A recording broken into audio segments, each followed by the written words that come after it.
It has come to my attention that there is a phenomenon that we have all fallen victim to. This addictive, craving, mouth-watering, self-pleasing, rewarding phenomenon which every single one of you, including myself, has given into is known as the late night munchies. You know exactly what I'm talking about. You could have been studying late into the night and suddenly the munchies hit. Or you could have even finally put your kids to sleep after a long day's work when the munchies hit. Or you could have even downed a few too many cocktails, but the munchies still hit. Whatever the reason is, you're experiencing this more often than not, and no group experiences this more than college students. However, there's one main reason us college students try to avoid fixating our cravings, and that is we're all broke. Bar food is too expensive, many places close too early, and don't even get me started on how Chipotle charges too much for that microscopic amount of guacamole. We need affordable, convenient, and delicious fast food located near the University of Washington where students can satisfy their cravings. That is why my team members and I decided to do exactly that. We are franchising a Taco Bell strategically located in the University District area to appeal to the students' munchies at any time of the day, and we need your help to kickstart this project. But before I tell you our offer, let me introduce you to the rest of the team and preview what they will talk about. Josephine will talk about market research, Xander will talk about our competition, Zhao Yi will talk about our target market and customer retention, Alex will talk about our restaurant layout and operations, Evan will talk about finances, and then I will close it out with our offer. Now let me hand it off to Josephine to talk about our market research. Thank you, Adam. So why a Taco Bell? Why not a Wendy's or any other fast food place? Having worked at a Taco Bell myself during my teenage years, that's me right there at 16, I quickly learned what makes Taco Bell so special and why it drew in so many late night customers. It has fast service, delicious food, and a great delivery option through its partnership with Grubhub. While I worked at one in a small town that was only open until 1 a.m., younger customers would always flood in after big late night events such as parties, dances, and football games. Things college students love to participate in. So why was this? Because of Taco Bell's reputation for late night food service. Taco Bell is also the frontrunner of innovative fast food. Using a partnership with Doritos to create the fan favorite Dorito Locos Tacos is just one example of this. Using a popular chip as a taco shell is just one of the major food innovations that Taco Bell has done. They also have developed creative marketing projects such as the Taco Bell Hotel, which has stirred up a lot of online attention around the restaurant. Other fast food restaurants simply don't have the constant innovation that Taco Bell exemplifies. Taco Bell is known for constantly changing the game and raising the bar in creativity. It's even one of their core values, to think outside the bun. So how can we think outside the bun to solve the hole in the market for affordable late night food choices? We need to open up a franchise on the Ave to provide just that. A 24/7 late night Taco Bell to cure college students' late night munchies. Taco Bell's value menu has items such as beefy Frito burritos and cheesy roll-ups that make it more affordable than other late night options in the U District. This great location is great in reference to Greek Row and North and West Campus housing, which makes it perfect for this market, being less than a 10-minute walk away from all of these locations. The market research shows that fast food is prevalent on college campuses. According to the Food Distribution Research Society, 45% of adults aged 20 to 39 eat fast food or pizza on any given day, and more than 70% of college students eat fast food at least once a day. The market for fast food consumption among college students is huge, and we need to take advantage of that. Also, having a good amount of vegetarian and vegan options, Taco Bell is great for those with dietary restrictions. Taco Bell is also constantly growing. Their system-wide sales have seen a great upward trend, making Taco Bell a smart investment. In 2019, as per sales, Taco Bell was one of the 10th largest franchises in America. From their unique sauce line to innovative food creations, Taco Bell is simply iconic. And having one in University Village is something that we should have been doing a long time ago. Now to Alexander to discuss competition in the industry. Thank you, Josephine. Now I'm here to talk about Taco Bell's competitors. As a cheap fast food restaurant, Taco Bell's main competitors are other fast food restaurants like McDonald's, Wendy's, and Burger King, for example, and these fast food restaurants are essential to young, broke college kids who can't afford or who may lack the sophisticated taste buds for more expensive eateries. In the U District, restaurants are constantly changing, with new places opening and closing constantly, and it's somewhat expensive property, and demand is very cyclical based on the UW school schedule. However, one place that I have never failed to see a line outside of is McDonald's. It is clear that there is a desire for fast food in the area because the area lacks so many of the food joints that many of us grew up on. Chipotle, Qdoba, and Del Taco are the main non-fast food restaurants that Taco Bell can compete with. In recent years, Taco Bell has improved its quality of food and added items to its menu that have allowed it to start competing more with Chipotle and other fast casual joints. From healthier options like their Fresca line of tacos and protein bowls, to increased qualities of meats and other supplies, Taco Bell has made more of a name for itself among health-conscious millennials. Now here's Zhao Yi to talk about the target market. Thanks, Alexander. We believe it is essential to define our target market before deciding any marketing strategies. Given that the restaurant will operate near campus, we believe our primary customers will be students who study at UW and millennials who live in this community. They usually have a limited budget for dining. They usually have a busy schedule and are always on the go. And of course, they usually crave for some late-night munchies after an exhausting day.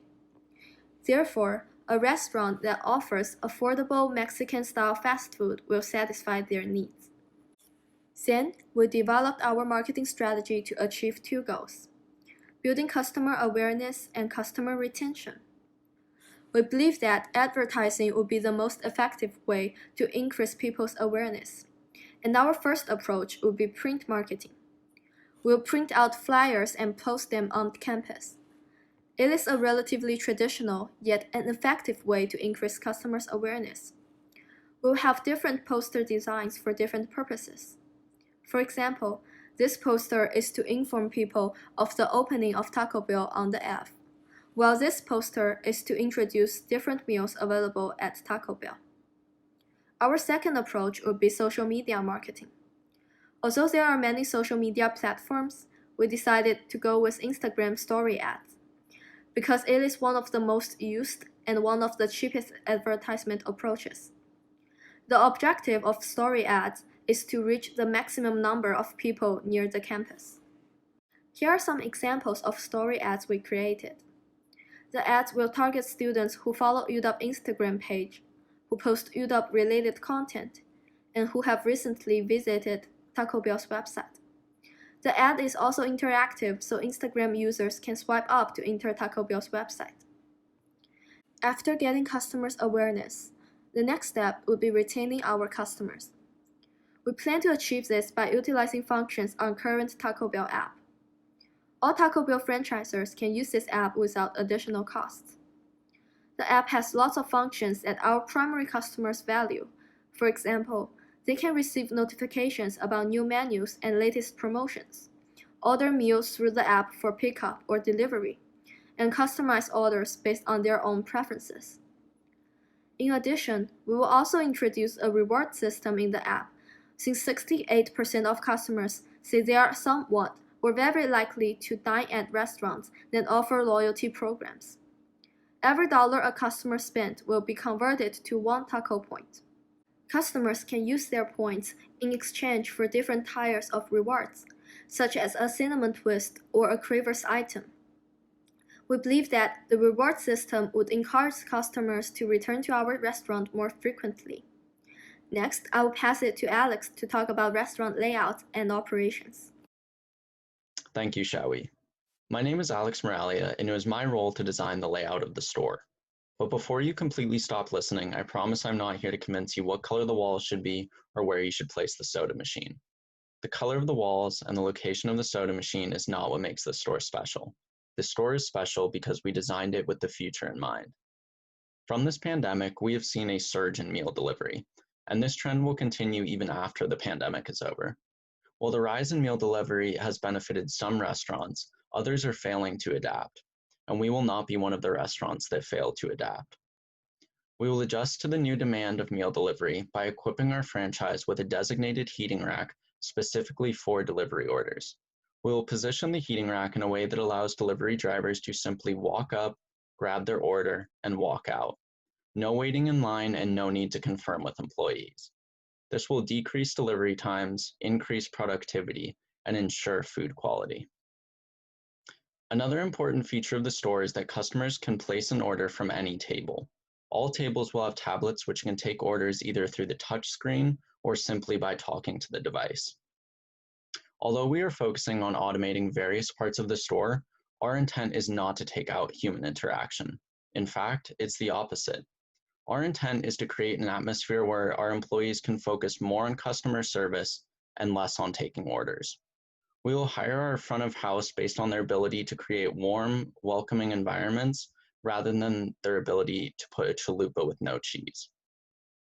Thank you for your time, and now Evan will tell you about the finances. Thanks, Alex. Now let's talk about probably the most important factors when deciding to open a business or invest in one: revenues and expenses. As a standard franchise, our revenues will come in a straightforward way. Our perfect mix of casual Mexican food will bring in customers again and again. We can create steady profit flow simply through selling tasty food. But it is more than that. Through many of the factors we talked about before, well-placed advertisements and benefits, a location next to a busy, hungry university, a way to increase customer retention, and of course, superior service. The average Taco Bell has annual revenues of over $1.6 million, a fair estimate for our own. Once everything is up and running, you can expect a steady, safe, and continuous return. Now let me break down all the expenses that would come from a franchise like this. Like I mentioned before, we have our startup costs. Costs that are going to be a one-time payment to get our Taco Bell up and running. This includes the construction of the Taco Bell with its iconic Southwestern Mesa style. It's going to be the bulk of our costs. Additionally, we owe a franchise fee for joining Taco Bell paid to headquarters. And then we owe some licensing and permits as a fast food chain. Total, this requires around $2 million as a one-time expense. Then we have our annual and recurring expenses that come from the normal expenditures for a franchise once it's up and running. This includes costs like rent, wages, operating expenses, as well as advertisement. Then we have two recurring expenses paid to Taco Bell: a royalty fee charged from gross profits, as well as a marketing fee also charged from gross profits. Finally, we have the entire cost of all our goods sold. Total, this should cost around $800,000. So when will our Taco Bell earn enough money to make up for these startup costs? When will we break even? When will our expenses be outweighed by our revenues? Thankfully, with a franchise as popular as Taco Bell, and a location with this high of demand and a large concentrated area of people, our Taco Bell should easily be able to bring in customers again and again. With a conservative estimate, we should surpass our initial investment in only 4 years. We'll be able to continue to pay for our annual expenses and earn enough profit to make up for these initial costs in only 4 years. Now, I'll hand it back over to Adam for a quick look at how to get in on the ground floor. Thanks, Evan. Now that you've seen the clear opportunity in helping us franchise this Taco Bell, we are prepared to ask for $2.2 million in exchange for 30% equity from one or more of you. With this 30% share, you can have an influential say in the direction of this company and guide this Taco Bell in a way that optimizes your vision of this franchise. This is a great opportunity to provide not only college students in the U District area the ability to easily satisfy their cravings, but to also provide affordable, convenient, and delicious Mexican-inspired fast food to this area which isn't fully utilized to its potential. We are looking forward to the opportunity to partner with you, and we are now open to answer any questions you may have. Thank you.